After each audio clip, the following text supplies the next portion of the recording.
They pull away, and suddenly, you're chasing love that hurts. But what if I told you, this isn't about them? It's your nervous system, running a script from childhood. Welcome to Unshakable You, where we decode emotional chaos, stop chasing the wrong people, and rebuild your self-worth from the inside out.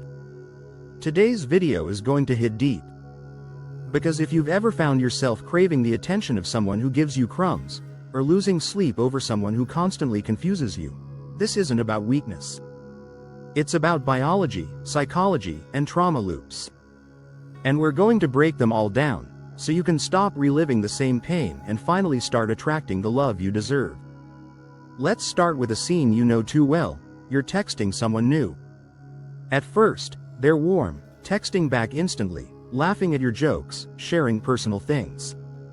You think, finally, this feels real, but then, something shifts.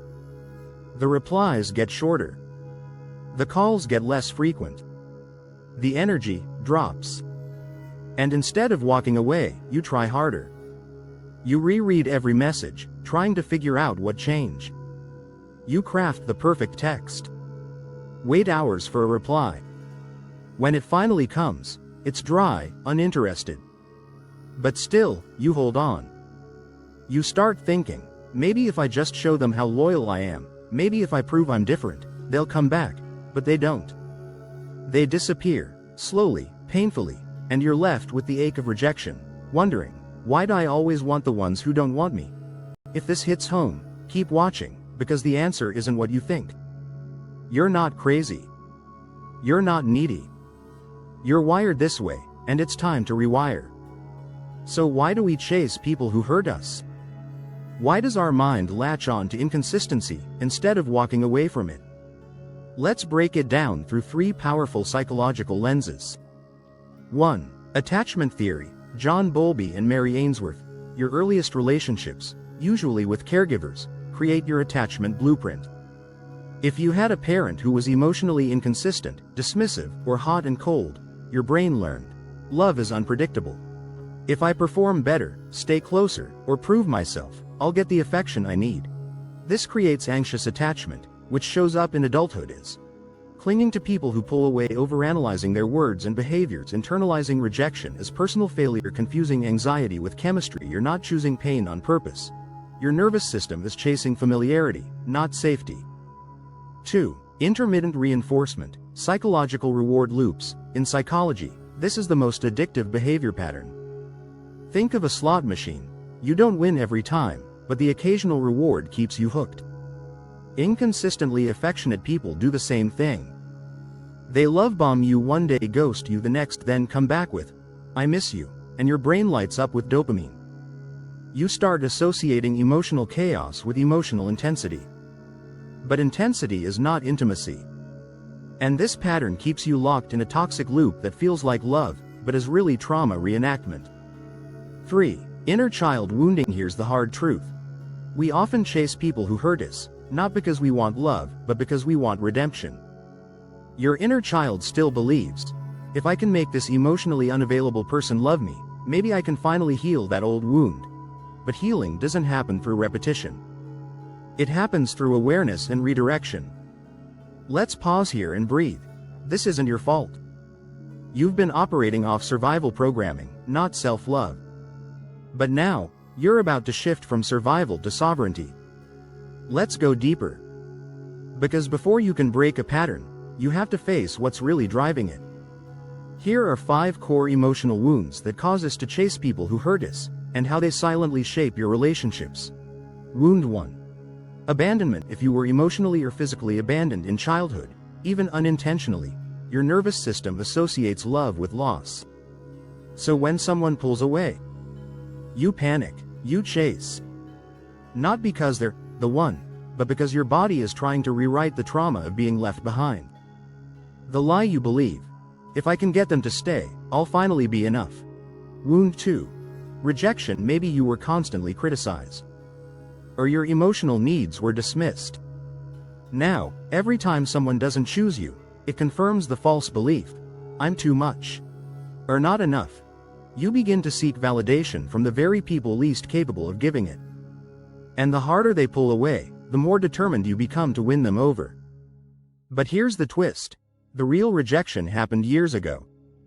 And until you address that root wound, you'll keep seeking external validation to fill an internal void. Wound 3. Codependency. You learned early on that your value was tied to how well you took care of others. You became the fixer, the helper, the empath in every relationship. So when someone is emotionally unavailable, you don't walk away, you try harder. You think, if I love them more, they'll finally feel safe. If I prove I'm loyal enough, they won't leave. But love is not earned through sacrifice. It's shared through mutuality. Wound 4. Unworthiness. If no one ever taught you your worth is intrinsic, not conditional, you'll chase anyone who offers crumbs of connection. You'll settle for being needed instead of being nurtured. So when they pull away, instead of questioning their capacity, you question your identity. You start to believe, if I were better, they wouldn't leave. This isn't love. It's emotional self-abandonment. Wound 5. The savior complex. This one is sneaky. You fall for broken people because part of you wants to heal them. It gives you a sense of purpose, identity, and importance. But here's the truth. You can't fix someone who benefits from being broken. Your need to be needed becomes the trap. And in trying to save them, you lose yourself. Let's stop here and acknowledge something real.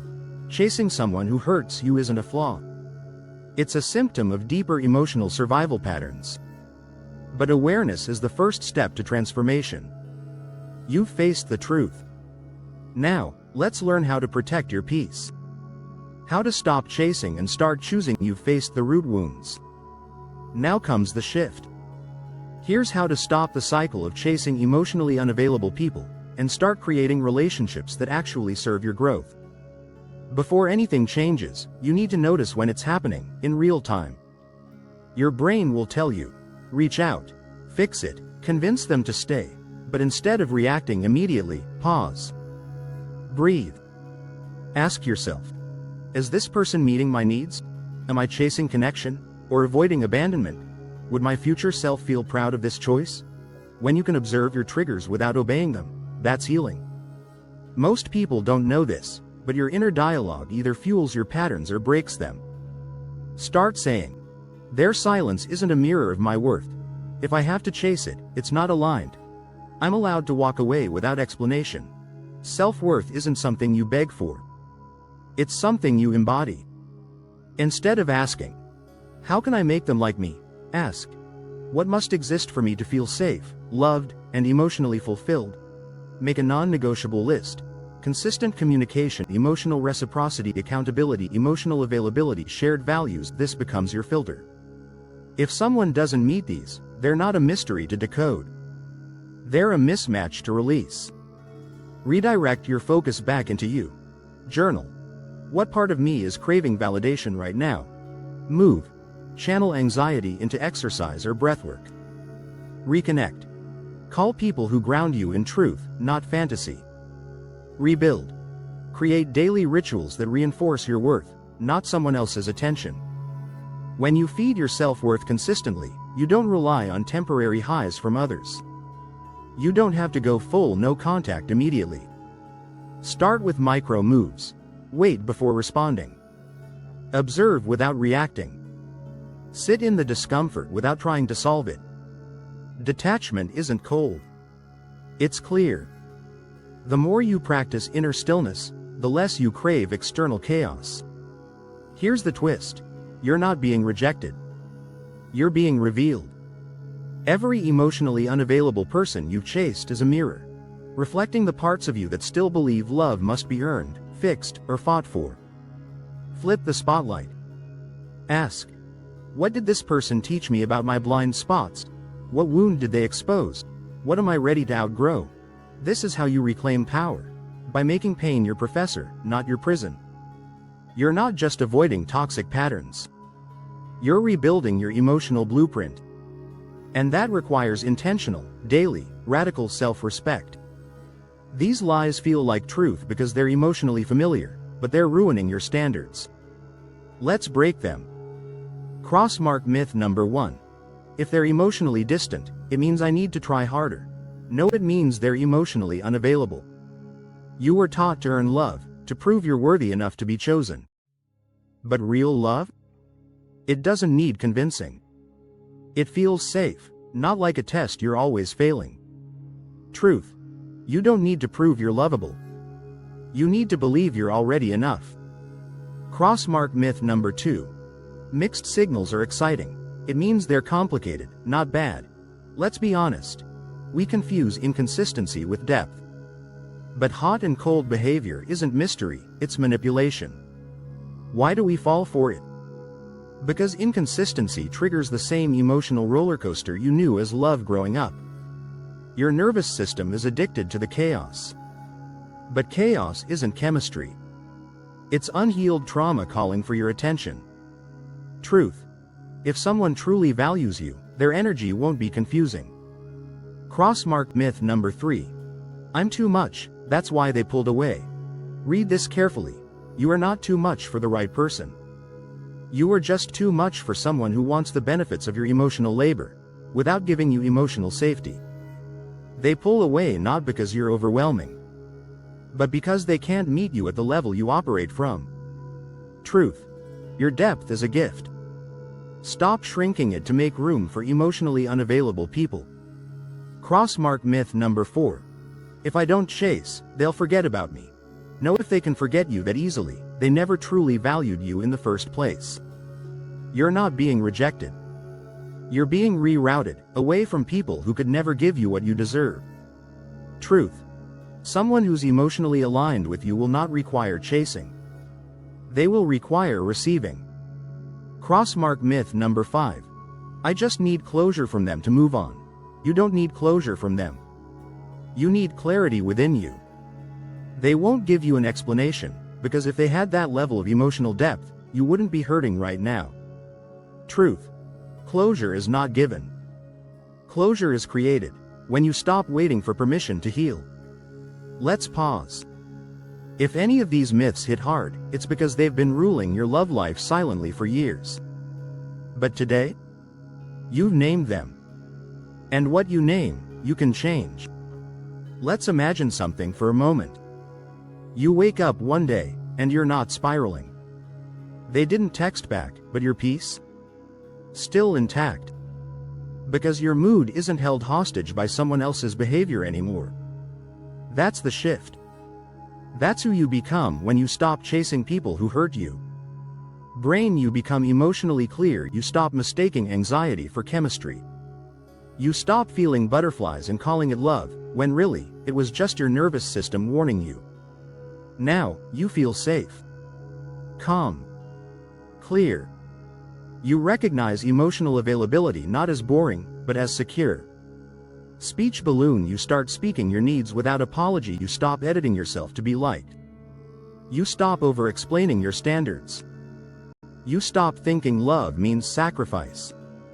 Now, you say what you need, and walk away when it's not honored. Because self-worth speaks softly, but it walks boldly. Stop sign, you break the addiction to inconsistency. You no longer wait around hoping mixed signals turn into certainty. You no longer bond over potential. You no longer crave the chase, because you understand. If it requires chasing, it's running from you. You become emotionally grounded. You choose peace, not performance.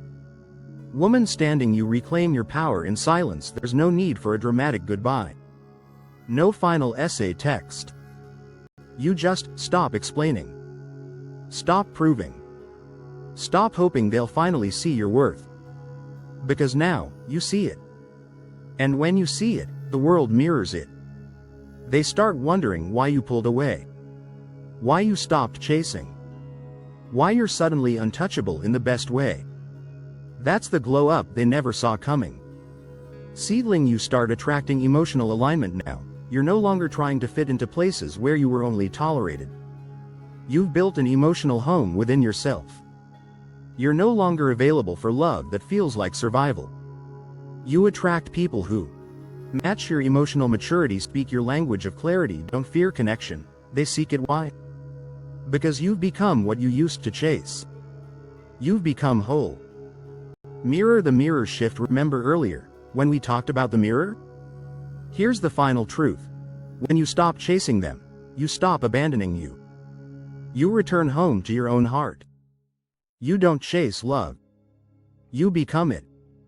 Let's be clear, you are not chasing anymore. You are choosing. Choosing to stop assigning your worth to breadcrumbs. Choosing to stop replaying mixed signals like they hold the answer to your value. Choosing to stop auditioning for roles you were born to own. From this moment forward, you don't beg for clarity. You become it. You don't settle for half love. You embody wholeness. So here's what I want you to do right now. Speech balloon comment below. I break the chase. I choose me. Say it, not just for the algorithm, but for the inner you that finally deserves peace. Push pin subscribe to Unshakable You, the place where self-worth becomes your standard and emotional freedom becomes your lifestyle. Bell like this video if you're done performing for love and ready to start receiving it. TV and next week, we're going deeper with 8 emotional triggers that make you unforgettable. You've spent long enough chasing people who don't see you.